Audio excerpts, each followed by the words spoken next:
Bab 1311. Bagaimana kau bisa mulai bekerja tanpa apapun di sini? Nicole tersenyum padanya dengan ekspresi canggung di wajahnya. Harvey kemudian menyadari apa yang telah ditanyakannya, dan dengan rasa malu yang semakin dalam, ia segera menjelaskan, maksudku, apa yang akan kau lakukan hari ini? Aku bisa membantumu. Dia kemudian mengamati suasana hati dan tingkah lakunya. Oh, saya di sini untuk merencanakan ruang kerja dan melihat bagaimana saya bisa melengkapi area tersebut. Nicole memandangi ruangan yang luas itu dan mulai merenung. Tidak mudah. Aku akan mencarikan desainer untukmu. Katakan saja ide-idemu dan dia akan tahu apa yang harus dilakukan. Harvey mengeluarkan ponselnya dan hendak menghubungi desainer itu ketika Nicole menghentikannya. Tidak apa-apa, tim perencana sedang dalam perjalanan, dan mereka akan tiba di sini sebentar lagi, katanya. Oh, Anda sudah punya tim profesional. Harvey tersenyum. Ya, sahut Nicole, meski dia tidak memberitahu bahwa itu adalah rencana Jared. Bagaimana Anda akan memanfaatkan area ini? Tanya Harvey. Saya belum tahu, jawabnya. Apakah Anda punya saran? Harvey memikirkannya dan menjawab, saya pikir Anda bisa mendapatkan ide dari ruang kerja di luar negeri dan merencanakannya sesuai dengan kebutuhan Anda. Itu ide bagus, Nicole setuju. Harvey menyeringai mendengar pujian itu, dan benar-benar percaya bahwa ketulusannya akan membuat jantungnya berdebar. Saya akan membangun laboratorium di sini dan ruang produksi di sana. Saya rasa dua ruang ini sudah cukup untuk saat ini, jelas Nicole sambil memberi isyarat dengan tangannya.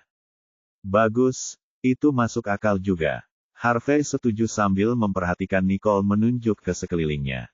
Saat mereka sedang asyik mengobrol, seorang pria masuk ke area tersebut dan bertanya, Hai, apakah Anda Nona Riddle? Tuan Johnston telah mengirim kami ke sini untuk membantu Anda. Nicole berjalan mendekat dan menyapa mereka. Pada saat itulah Harvey menyadari bahwa Jared adalah orang yang telah membantu Nicole ketika dia mengatakan bahwa dia telah menghubungi seseorang. Saya tidak ingin menghabiskan semua ruang di sini karena saya pikir ruang-ruang ini mungkin akan memiliki fungsi lain di masa mendatang. Untuk saat ini, saya menginginkan dua kantor. Bisakah Anda memeriksa dan melihat desain mana yang paling sesuai? Nicole bertanya kepada dua karyawan. Tentu, kami mengerti apa yang Anda cari dan kami akan melanjutkan pemeriksaan sekarang, kata salah satu dari mereka. Baiklah, katanya. Kemudian, mereka memulai proses pengukuran dan mempelajari area tersebut. Nicole, tidakkah menurutmu sebaiknya kau membangun gudang untuk menyimpan peralatan juga? Harvey bertanya padanya saat dia tiba-tiba memikirkannya. Ya, aku hampir lupa. Nicole segera menghampiri kedua lelaki itu. Hei, aku juga butuh gudang. Sebaiknya gudang itu di dekat pintu masuk supaya lebih praktis, usul Nicole.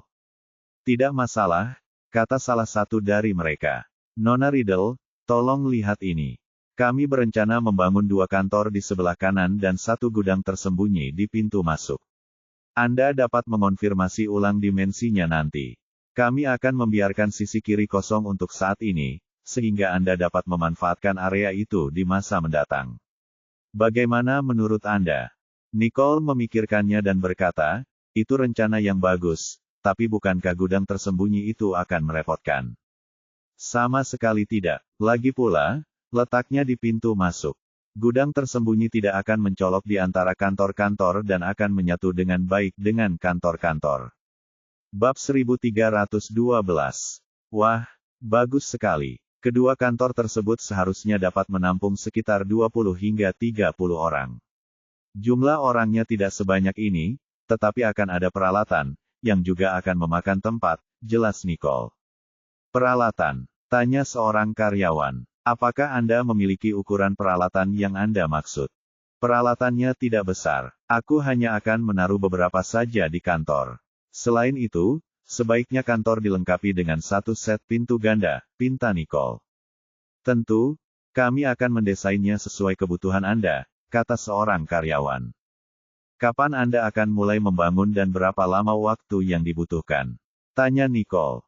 Jika memungkinkan, kita bisa mulai hari ini, dan Anda akan bisa menggunakannya besok, kata salah satu pria itu. Wah, cepat sekali. Baiklah, mari kita mulai konstruksinya hari ini. Terima kasih banyak, kata Nicole dengan sopan. Baiklah, saya akan meminta para pekerja membawa peralatannya, kata sang desainer. Baiklah, kuserahkan ini padamu. Kita akan bergerak sekarang, kata Nicole. Setelah itu dia dan Harvey meninggalkan area itu. Nicole, mungkin aku keliru, tetapi jika kamu ingin mengembangkan chip, tempat ini akan dapat menampungnya dengan baik. Namun, jika kamu ingin mulai memproduksi chip, aku khawatir area ini terlalu kecil, Harvey mengingatkan, karena tiba-tiba teringat bahwa pabrik pembuatan chip itu sangat besar. Saya tahu, saya hanya bereksperimen, seperti Martin saat baru memulai. Saat saya sudah terbiasa dengan tekniknya dan sudah memenuhi standar produksi massal, saya akan mempertimbangkan untuk membangun pabrik seperti milik Martin. Namun, itu semua di masa mendatang. Masih terlalu dini untuk memikirkannya sekarang, jelas Nicole. Mengerti, Harvey mengangguk. Ngomong-ngomong, menurutmu apakah Martin bisa membantu kita? Harvey bertanya, saat menyadari bahwa Martin juga seorang peneliti. Ah, aku benar-benar lupa soal dia, katanya. Nanti aku tanya lagi, tapi dia cukup sibuk akhir-akhir ini dan mungkin tidak punya cukup waktu dan tenaga untuk membantu di sini. Lagi pula, pabriknya baru saja dibangun kembali, jadi menurutku sebaiknya jangan ganggu dia sekarang. Nicole tahu bahwa Martin telah mengabdikan hidupnya untuk pabrik bacon. Ada juga kebakaran, yang terjadi beberapa minggu yang lalu, jadi Nicole berpikir bahwa Martin harus beristirahat. Benar, dia pasti punya banyak hal yang harus dilakukan, Harvey setuju. Untung saja aku tidak sesibuk itu, jadi aku bisa sering ke tempat ini untuk membantumu, kata Harvey yang sudah menanamkan alasan untuk datang ke tempat ini. Jangan khawatir, aku tidak akan bersikap lunak padamu meskipun kamu sibuk, kata Nicole. Rasanya seperti segala sesuatunya kembali seperti semula di antara mereka. Baiklah, kemana tujuanmu sekarang? Tanya Harvey. Pulang saja, aku serahkan saja tempat ini pada mereka, jawab Nicole. Nenek baik-baik saja akhir-akhir ini, jadi kamu tidak perlu menjenguknya hari ini, Nicole menambahkan dengan cepat. Aku tidak bermaksud seperti itu, Harvey melontarkan senyum canggung padanya. Jangan terlalu dipikirkan, aku tidak berusaha menghentikanmu pergi ke sana, tapi nenek sudah baik-baik saja sekarang. Nicole menjelaskan saat menyadari bahwa dia terlalu terus terang. Tidak apa-apa, ayo kita pergi saja, Harvey melanjutkan langkahnya. Di sisi lain, Max sedang melapor kepada Jared di kantornya. Aku tahu ada yang salah dengan tempat kebugaran itu. Kenapa dia pergi ke sana setiap hari? Jared mengerutkan kening dan merenung. Tuan Johnston, pada dasarnya kita dapat menyimpulkan bahwa kebakaran di pabrik bacon terkait dengan Joyce. Apakah Anda ingin menginterogasi orang yang berbicara dengan antek-antek Joyce di pusat kebugaran? Tanya Max. Tidak untuk saat ini. Bahkan jika kita yakin Joyce yang melakukannya, kita tetap tidak akan bisa menangkapnya. Keadaan tidak seperti dulu lagi. Sekarang dia mendapat dukungan dari beberapa pemain besar. Lalu apa yang harus kita lakukan? Bab 1313. Awasi dia dengan ketat, kata Jared. Selama dia tidak menyakiti anak buah kita, abaikan saja dia. Aku butuh kau untuk mengatur taktik agar keluarga McCarthy tetap tertahan di negara ini, sehingga kita bisa memutuskan hubungan mereka dengan sekutu mereka dari luar negeri untuk sementara. Dan juga, aku ingin kau mencari tahu dari siapa dia mendapatkan dukungan. Kita harus mulai dari akarnya, Jared menambahkan sambil menatap Max dengan serius. Ya, Tuan, jawab Max. Apakah kau mendapat kabar terbaru tentang Henry? Jared menatap Max. Kepala pengawalnya berencana untuk pergi, tetapi Henry tidak akan mengikutinya. Untuk sementara, dia tinggal bersama beberapa pengawal saja, lapor Max. Kesempatan yang bagus. Bawa dia kembali sekarang, perintah Jared. Ya, Tuan. Rekomendasi pribadi yang tidak boleh Anda lewatkan umpan penemuan. Itu saja untuk saat ini. Kau boleh pergi. Max meninggalkan kantor, dan Jared mulai mengumpulkan informasi tentang pria yang menghubungi Nicole tadi malam. Tiba-tiba, orang lain membuka pintu kantor Jared, memperlihatkan Fiorella di balik pintu itu. Lama tak berjumpa, Tuan Johnston. Fiorella tersenyum. Nona Fisher, apakah Anda kesini karena kangen kopi saya atau apa? Goda Jared. Ya, semua orang merindukan kopimu, Tuan Johnston. Fiorella duduk di seberang Jared. Jared tersenyum dan sekretaris itu melangkah masuk sambil membawa kopi, karena dia tahu karakter Fiorella. Dia akan meminta kopi setiap kali Fiorella berkunjung, jadi asistennya pun menyajikan kopi tanpa diminta kali ini. Nicole menatap asistennya dan tersenyum sambil berkata, "Kamu semakin pintar." 1. Sebagai tanggapan, asisten itu menyajikan kopi dan pergi dengan sopan. "Apa yang sedang Anda lakukan, Tuan Johnston?" tanya Fiorella. Jared segera mematikan komputernya dan berkata, "Apa lagi? Hanya tumpukan dokumen yang tak ada habisnya. Tuan Johnston, Anda akan kelelahan jika mengerjakan semuanya sendiri. Mengapa Anda tidak mempekerjakan bawahan yang dapat dipercaya dan mengurus diri sendiri? Jangan hanya bekerja demi uang. Hidup ini tidak ada artinya jika Anda melakukan itu sepanjang hari, bukan begitu?" kata Fiorella sebelum menyesap kopinya. Itulah skenario yang ideal, Nona Fisher, tetapi setiap orang memainkan peran yang berbeda dalam masyarakat, dan tidak semua orang dapat menjalani kehidupan seperti itu. Jared menyatakan pengunduran dirinya dari posisinya di masyarakat. Tidak semua orang bisa, termasuk saya, pungkasnya. Meskipun mereka tidak bisa, saya rasa itu seharusnya tidak menjadi masalah bagi Anda, Tuan Johnston. Fiorella menatapnya. "Kau menyanjungku," kata Jared sambil mulai melihat sebuah dokumen. "Ada pesta malam ini. Maukah kau menikmatinya bersamaku?" Fiorella mengernyitkan alisnya sambil menatap Jared, berharap Jared akan menerima undangannya. "Tidak, terima kasih. Tempat seperti itu tidak cocok untukku. Aku merasa lebih nyaman di kantor." Jared menolak. "Sayang sekali. Senang sekali kalau kamu bisa bergabung," kata Fiorella dengan nada kecewa yang jelas dalam suaranya. "Kamu punya teman, jadi kenapa kamu repot-repot karena tidak punya teman?" tanya Jared santai. "Apa gunanya pergi bersama mereka?" bantahnya. "Ngomong-ngomong, kudengar Nona Riddle sudah kembali. Kenapa aku tidak menemuinya bersamamu?" Fiorella membawa Nicole dan mulai mengamati mata Jared, mencoba menilai keadaan hubungan mereka. Bab 1314. Dia sibuk dengan urusannya sendiri, jadi dia tidak punya waktu untuk disia-siakan. Jared menatap Fiorella dan menjawab tanpa berpikir. Fiorella tersenyum. Sepertinya hubungan mereka sedang goyah. "Kurasa ini kesempatanku. Nona Riddle baru saja kembali dan dia sudah sibuk dengan pekerjaannya. Kudengar dia juga sering bertemu dengan Tuan Martin. Sepertinya dia lebih gila kerja daripada aku. Jika aku meninggalkan negara ini untuk waktu yang lama, aku ingin menghabiskan waktu dengan tunanganku segera setelah aku kembali." Fiorella berkata sambil mencoba menyampaikan beberapa petunjuk kepada Jared melalui tatapannya. Proyek Bacon sangat penting baginya, dan itulah sebabnya dia lebih memerhatikannya, kata Jared. "Sepertinya dia tidak menghabiskan banyak waktu dengan saya setelah dia kembali. Jika dia tidak bersama Mrs. Wallace, Sir, dia akan sibuk dengan pekerjaannya. Jika Fiorella tidak mengingatkan saya mungkin akan mengabaikan fakta itu." "Bagaimana proyeknya, Nona Fisher?" tanya Jared. "Semuanya berjalan baik, tetapi Castor hampir tidak berguna. Dia bahkan tidak sebaik asistenku. Kurasa kau harus mempekerjakan seseorang yang lebih cakap, Tuan Johnston. Sebaiknya kau bisa memeriksanya saat kau senggang," saran Fiorella. "Baiklah, aku akan mempertimbangkannya," jawab Jared. "Jadi Castor memang tidak ada harapan. Aku sudah memberinya kesempatan, tetapi dia tampaknya tidak memanfaatkannya dengan baik." "Tuan Johnston, hari sudah sore. Bagaimana kalau Anda mentraktir saya makan siang?" Dia menatap Jared. Dia tidak ingin setuju, tetapi dia memikirkan kabar terbaru yang diberikannya saat itu, jadi dia menjawab sambil tersenyum. "Tentu. Kamu mau makan di mana?" "Restoran Paus Biru," usul Fiorella. Jared terdiam sejenak sebelum menjawab, "Tidak masalah. Bisakah kita pergi setelah aku selesai dengan ini?"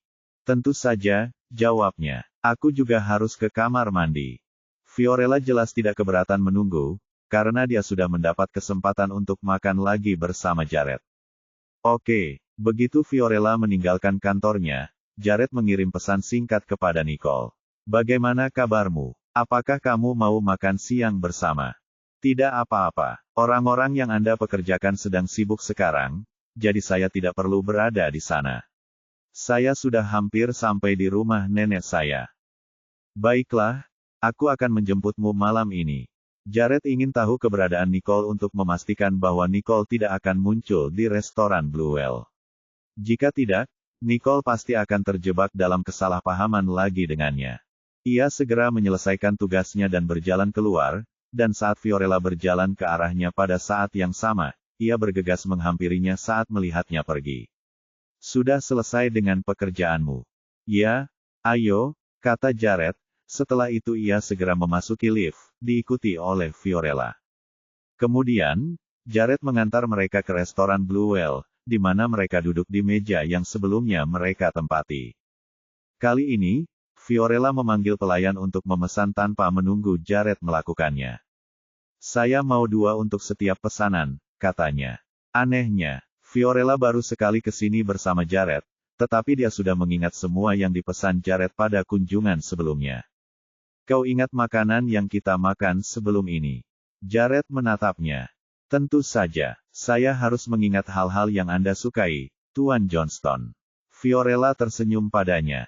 Dia benar-benar punya perasaan padanya, jadi wajar baginya untuk mengingat segalanya tentangnya. Jared tidak tahu bagaimana meneruskan pembicaraan, oleh karena itu, dia hanya tersenyum dan meneguk air. Tuan Johnston, apakah Anda membawa Nona Riddle ke sini? Tanya Fiorella, berbicara tentang Nicole lagi. Bab 1315.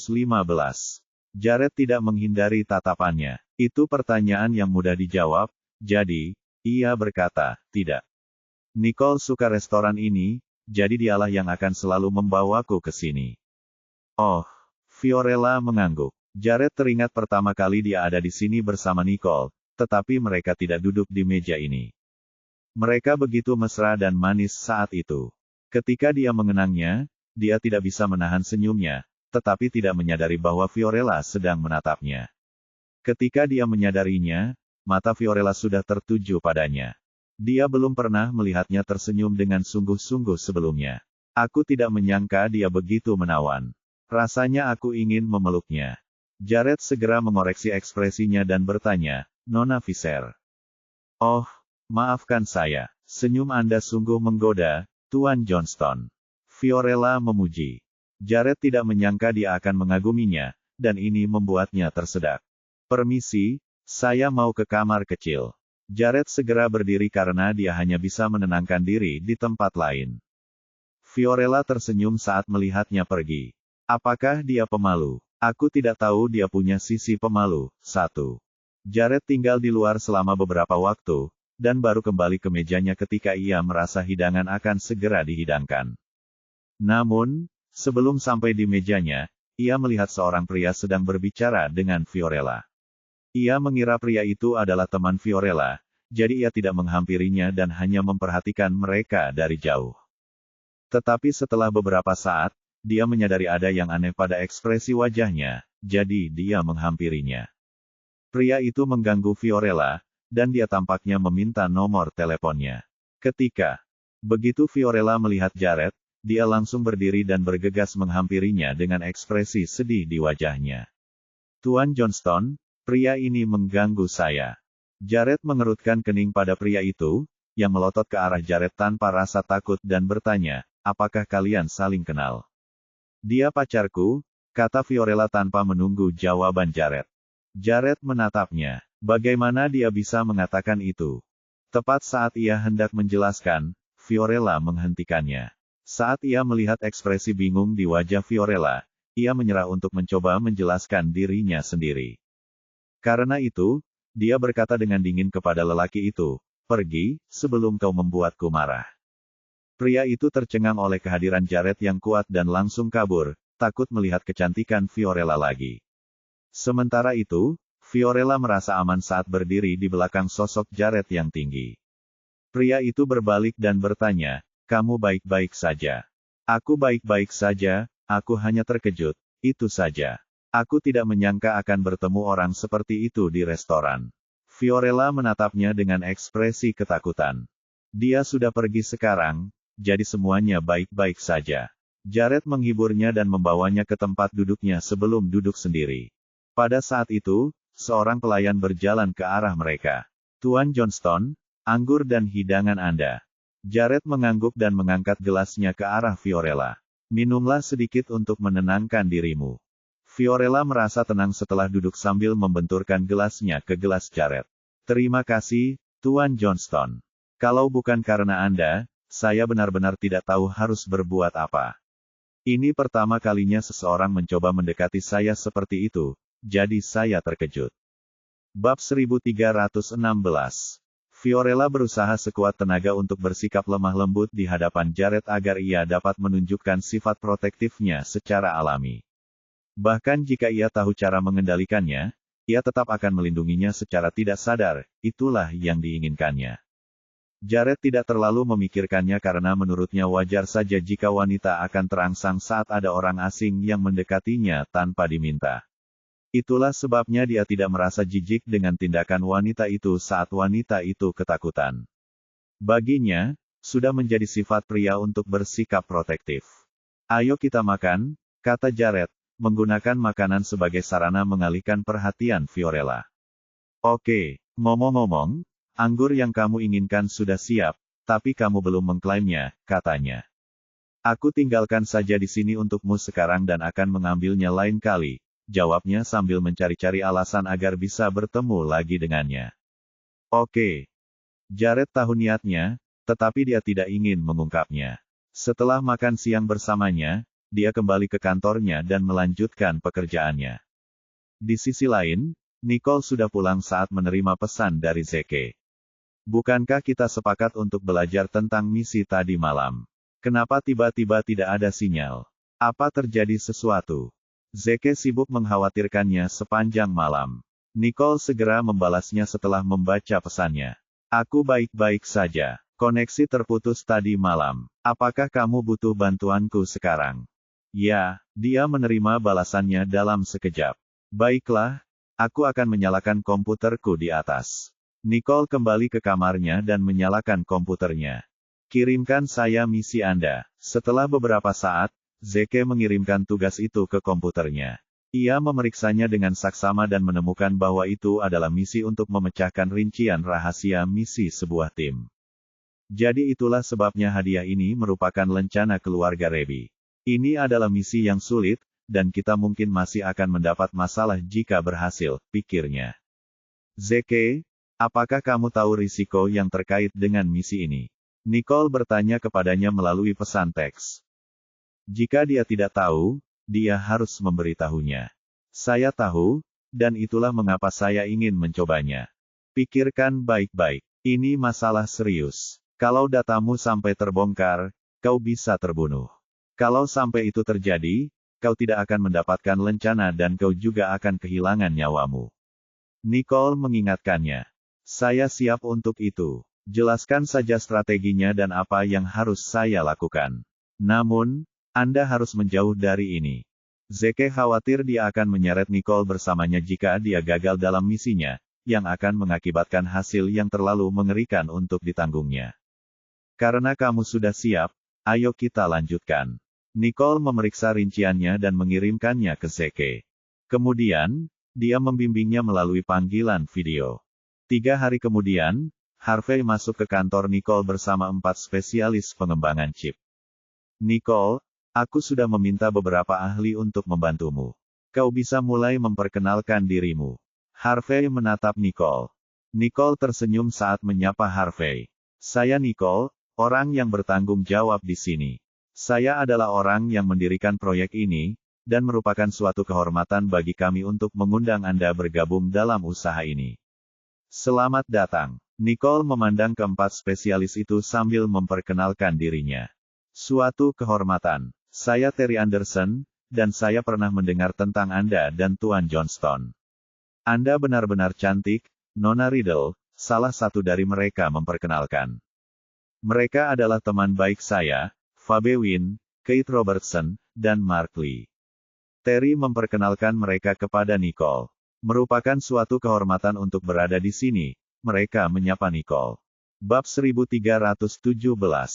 Terima kasih telah membaca postingan ini, jangan lupa kunjungi lagi. Halo semuanya, selamat datang. Apakah Anda punya bawahan? Nicole menatap mereka dan bertanya. Dia tidak bisa hanya mempekerjakan orang profesional karena dia juga membutuhkan anggota staf. Ya, kami semua punya pekerja magang. Kalau Anda butuh lebih banyak pekerja, kami bisa meminta mereka datang dan membantu, kata Terry. Baiklah, bisakah kalian masing-masing membawa 2 asisten? Saya khawatir kita akan terlalu sibuk, pinta Nicole.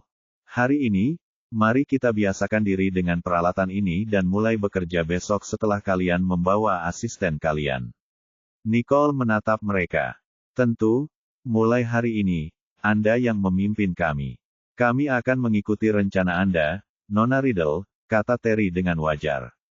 Baiklah, ngomong-ngomong, sebaiknya kau berhenti memanggilku Nona Riddle. Kalian semua lebih tua dariku, jadi panggil saja aku Nicole, jawab Nicole dengan rendah hati. Lihat rekomendasi kami yang disusun khusus untuk Anda umpan penemuan. Itu tidak pantas. Kita kan rekan kerja, jadi menurutku sebaiknya kita tetap bersama Nona Riddle. Ya, itu yang paling tepat, Harvey menimpali. Nicole menatapnya. Apapun tidak masalah bagiku. Mari kita lihat ke sana. Nicole membawa mereka ke kantor. Kami hanya membangun 2 kantor di sini, sebuah laboratorium dan sebuah ruang produksi. Nicole memandanginya. Jika Anda memiliki kebutuhan atau saran, jangan ragu untuk menyampaikannya kapan saja. Jika itu bermanfaat bagi pengembangan chip, saya akan berusaha sebaik mungkin untuk memenuhi kebutuhan Anda, tambahnya. Baiklah, kata mereka. Kemudian, Nicole mengajak mereka berkeliling untuk mengenal lebih dekat peralatan tersebut. Melihat Harvey tidak lagi dibutuhkan, Harvey meninggalkan tempat itu tanpa mengganggu Nicole, tetapi ketika Nicole berbalik untuk menemukannya, dia menyadari bahwa Harvey sudah pergi. Yah, dia sudah pergi, pikirnya. Baiklah, aku akan membelikannya makanan sebagai ucapan terima kasih. Tiba-tiba teleponnya berdering, dan ketika dia melihat kalah peneleponnya, dia memanggil Kelly. Temani mereka, aku harus menjawab panggilan, perintahnya. Dia lalu berjalan keluar untuk menjawab panggilan telepon. Mengapa kau memanggilku, Cal? Tanya Nicole. Tidak apa-apa, aku hanya ingin mengajakmu makan bersama karena kamu juga sedang di luar negeri, katanya. Cal tidak tahu bahwa Nicole telah kembali ke rumah, jadi dia mengira Nicole masih di Laningbok. Kau di Laningbok? Kapan dan mengapa aku tidak tahu tentang ini? Tanya Nicole, terkejut. Mengapa mereka tidak memberi kabar lagi padaku? Saya sudah di sini selama seminggu. Apakah Zain tidak menghubungi Anda tentang ini? Kata Cal, mengira Nicole tahu bahwa dia ada di Laningbok. Tidak, aku sudah lama tidak menghubungi Zain, jawabnya. Di mana kamu? Aku akan mencarimu jika itu ada dalam rencana. Cal menanyakan lokasi Nicole. Sayang sekali kamu tidak bisa datang. Aku sudah pulang, kata Nicole dengan menyesal. Apa? Kapan ini? Kenapa kau tidak memberitahuku? Kata Cal, terdengar marah. Saya baru kembali selama 1 atau 2 minggu. Saya tidak memberitahu siapapun karena saya pergi terburu-buru. Selain itu, saya tidak tahu Anda akan berada di Laningbok. Bantahnya. Apa yang terjadi di sana? Tanyanya. Nicole tahu bahwa sesuatu pasti telah terjadi sehingga Cal berkunjung ke Laningbok. Dia ingin tahu apa yang sedang terjadi dan apakah itu akan memengaruhi basis pengembangannya. Bab 1318. Terima kasih telah membaca postingan ini, jangan lupa kunjungi lagi. Hanya saja ada sesuatu tentang Churley Corporation. Apakah kau akan datang? Kata Cal, ingin bertemu Nicole, tetapi usahanya gagal sekali lagi. Saya tidak akan pergi ke sana dalam waktu dekat. Jika Anda merindukan saya, Anda dapat menemui saya di sini lagi, katanya. Lupakan saja, aku punya misi yang harus kuselesaikan, jadi aku tidak akan pergi untuk sementara waktu. Jika kau memikirkanku, sebaiknya kau mengunjungiku saja, kata Cal, mengungkapkan keinginannya untuk bertemu Nicole di Laningbok. Kalau begitu, sebaiknya kau fokus pada misimu. Kalau sudah selesai, kau bisa datang dan nongkrong bersamaku. Jawab Nicole. Dia sama sekali tidak ingin mengunjungi Laningbok. Lagi pula, dia baru saja memulai penelitiannya, jadi dia tidak bisa pergi. Tidak bisakah kau mengunjungiku saja? Carl mengeluh. Kau hanya mengandalkanku untuk datang setelah aku selesai. Sungguh tidak sopan. Sebagai informasi, saya sedang sangat sibuk sekarang. Saya tidak bisa pergi. Kalau tidak, saya pasti sudah ada di sana dalam sekejap. Mari kita hadapi saja. Ini hanya kebetulan yang tidak menguntungkan, jelas Nicole. Apa yang sedang kamu lakukan sekarang? Tanya Carl. Mengapa dia selalu sibuk? Apakah dia tidak perlu istirahat? Dia selalu sibuk dengan sesuatu setiap kali aku meneleponnya. Saya sedang meneliti cara mengembangkan sebuah chip, kata Nicole kepadanya. Sebuah chip. Apa aku tidak salah dengar? Kata Carl sambil tertawa terbahak-bahak. Kau tidak bisa melakukan itu begitu saja, protesnya. Kau tidak tahu seluk-beluknya, jadi kau tidak boleh bermain-main sesuka hatimu. Jika kau tidak punya pekerjaan, datang saja padaku. Aku jamin kau tidak akan bosan. Dia benar-benar menggali jarinya ke dalam setiap pai yang bisa ditemukannya, pikirnya. Mengembangkan chip. Ayolah, beri aku kesempatan. Bahkan jika aku bosan setengah mati, aku tidak akan bergaul denganmu. Lagi pula, aku tidak main-main. Aku punya pengalaman praktis, dan aku punya tenaga profesional yang siap membantu.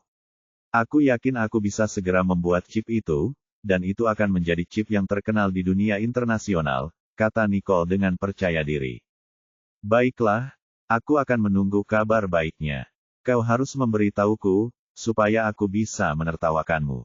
Kata Carl, masih tidak percaya bahwa Nicole bisa mengembangkan sebuah chip. Aku sudah selesai bicara denganmu, katanya. Jaga dirimu. Di sana tidak aman akhir-akhir ini. Meskipun mereka bertengkar, Nicole masih mengkhawatirkan keselamatannya. Tentu, jangan khawatir. Aku tidak akan berada dalam bahaya. Kaulah yang harus menjaga dirimu sendiri. Sampai jumpa. Carl juga mengkhawatirkannya. Setelah mereka menutup telepon, Nicole kembali ke kantornya dan terlibat dalam percakapan dengan Terry dan rekan-rekannya tentang pekerjaan. Sorenya, Nicole menerima pesan teks dari Jared yang menyatakan bahwa dia akan makan siang bersamanya. Kelly, belikan Terry dan yang lainnya untuk makan siang nanti. Aku ada urusan, jadi aku tidak bisa makan bersama mereka, kata Nicole kepada Kelly. Tentu, tuan-tuan, saya ingin mentraktir kalian semua makan siang, tetapi saya baru saja menerima telepon dan sekarang ada sesuatu yang harus saya urus. Saya tidak bisa makan bersama kalian hari ini, dan saya harap kalian bisa memaafkan saya. Namun, saya sudah meminta Kelly untuk menyiapkan makan siang untuk kalian semua, jadi dia akan melayani kalian atas nama saya nanti, kata Nicole, menunjukkan rasa terima kasihnya kepada mereka melalui kata-katanya. Mereka tersenyum padanya dan berkata, Nona Riddle, silakan saja. Anda tidak perlu bersikap formal kepada kami. Baiklah, kalau begitu aku pergi dulu. Silakan menikmati makan siangmu. Lalu Nicole turun ke bawah. Jared sudah memarkirkan mobilnya beberapa lama. Ketika melihat Nicole keluar, ia segera keluar dari mobil untuk menyambutnya. Bab 1319. Terima kasih telah membaca postingan ini, jangan lupa kunjungi lagi. Kamu baru saja mulai dan sudah sesibuk ini. Aku sudah menunggu selama 5 menit di sini. Jared berkata, hari ini adalah hari pertama para profesional, jadi tentu saja saya harus mengurus mereka. Kalau tidak, akan terlihat seolah-olah saya tidak menghargai mereka, jawabnya. Baru 5 menit dan kau sudah mulai tidak sabaran. Nicole mengernyitkan alisnya saat melihat Jared. Aku tidak berani. Jared membukakan pintu mobil untuknya. Di dalam mobil, Nicole bertanya, mengapa kamu mentraktirku makan siang? Tidak ada alasan, sungguh. Hanya saja makan siang sendirian itu membosankan, jadi lebih baik makan siang dengan seseorang yang kukenal. Jared menatapnya dan melanjutkan mengemudi. Kupikir kau punya sesuatu yang penting untuk diceritakan kepadaku. Jika aku tahu tidak ada yang penting, aku tidak akan setuju untuk ikut, kata Nicole, tiba-tiba menyesal. Benarkah? Makan bersamaku adalah impian banyak wanita cantik. Kau harus menghargai bahwa kau bisa mengalaminya, kata Jared gembira. Menikmati. Kau terlalu sombong. Nicole tersenyum pasrah. Di restoran Blue Whale, Jared memesan hidangan kesukaan Nicole dan bertanya, sudah lama sejak terakhir kali kita makan di sini, ya? Ya, pemandangan di sini sangat indah. Nicole mengaguminya sambil melihat keluar jendela. Dia merasa jauh lebih tenang saat dia duduk dan memandang pemandangan. Ketika aku di luar negeri, apakah kamu sering datang ke sini? Tanya Nicole. Ya, aku akan ke sini kapanpun aku senggang. Jared hanya menjawab dengan beberapa patah kata dan tidak menyebutkan bagian tentang Fiorella, karena ia takut hal ini akan membuatnya salah paham lagi dengan Nicole. Saat kamu tidak di sini, aku jadi bosan makan sendiri, dan karena itu, aku berpikir untuk datang ke sini.